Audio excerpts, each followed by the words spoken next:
Report کیسر Khan young star T V news 21 رمضان المبارک 1447 ہجری کو حضرت علی کے یوم شہادت کے سلسلہ میں مرکزی جلوس نشر پارک سے برآمد ہوا۔ جلوس کی نگرانی کے لیے D I G east zone doctor Farooq Ali, S S P east Zubair Nazir Sheikh اور دیگر پولیس افسران جلوس کے ہیڈ پر موجود رہے۔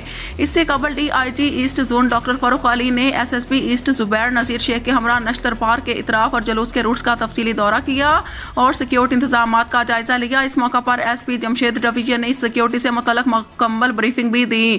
مرکزی جلوس کی سیکیورٹی کے لیے کنٹینجنسی پلان کے تحت سخت اقدامات کیے گئے ہیں۔ جلوس اور مجالس کے داخلی اور خارجی راستوں پر walk through gates, metal detectors اور سی سی ٹی وی کیمروں کے ذریعے چیکنگ اور نگرانی کا مؤثر نظام قائم کیا گیا ہے۔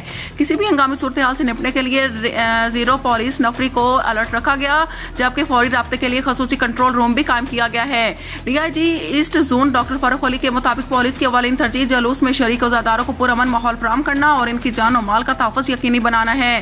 تمام افسران اور اہلکار اپنے فرائض ذمہ داری اور دل جمعی کے ساتھ انجام دے رہے ہیں تاکہ مجالس اور جلوس پرامن طور پر اختتام پذیر ہوں۔